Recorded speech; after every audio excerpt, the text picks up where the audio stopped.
Station గన్పూర్లో ఒకవేళ ఉప ఎన్నిక వస్తే ఏ పార్టీ గెలుస్తుంది అని అంటే ప్రస్తుతానికి 50% కాంగ్రెస్ గెలుస్తుంది, 44% బీఆర్ఎస్ గెలుస్తుంది అన్నారు. ఎందుకు ఈసారి 50% కాంగ్రెస్ గెలుస్తుంది? కాంగ్రెస్ పార్టీ ఆల్రెడీ ఇంకా 3 ఏళ్ళు అవకాశం ఉన్నది.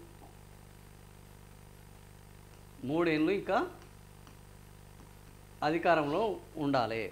సో 3 ఏళ్ళు ఉండాలి కాబట్టి ఇప్పుడు రాజయ్యని గెలిపిస్తే ఈయన బీఆర్ఎస్ ఆల్రెడీ బీఆర్ఎస్ రాజయ్య మీద చాలా ఆరోపణలు విమర్శలు ఏంటంటే ఈయన వల్ల రేపు నియోజకవర్గానికి పెద్ద బెనిఫిట్ జరగదు, నియోజకవర్గానికి అభివృద్ధిని తీసుకురాలేడు, కడేమైతే నియోజకవర్గానికి అభివృద్ధిని తీసుకొస్తారు.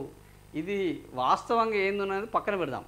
ప్రచారంలో ఉన్నది మాత్రము ఇది కడేము అంటే అభివృద్ధిని తీసుకొస్తాడు, ఈయనైతే అభివృద్ధిని తీసుకురాడు.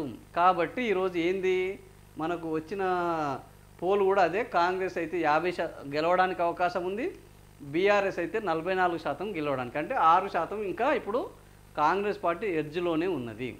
సో మరి లోకల్ జనాలు నెటిజన్లు అయితే ఇప్పుడు ప్రస్తుతానికి 6% కాంగ్రెస్ పార్టీకే అనుకూలంగా ఉన్నది. ఉప ఎన్నికలు రావడం ఖాయము.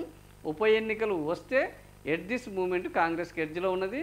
ఇక నుంచి వెళ్ళి కాంగ్రెస్ ప్రభుత్వం తీసుకుపోయే నిర్ణయాలు, కాంగ్రెస్ ప్రభుత్వం వల్ల జనాలకు జరిగే మేలు లేదా నష్టాన్ని బట్టి ఈ లెక్కలు తారుమారైతాయి. 100% ఈ లెక్కలు తారుమారైతాయి. కాకపోతే ఎట్ దిస్ మూమెంట్ మాత్రమే మనం చెప్తున్నాం. కాబట్టి ఈరోజు స్టేషన్ గన్పూర్లో ఉప ఎన్నిక వస్తే అస్తం పార్టీకే మేలున్నది. మరి అస్తం పార్టీ వాళ్ళు ఇద్దరు కొట్టుకుంటే ఏం జరుగుతుంది అనేది తర్వాత విషయం.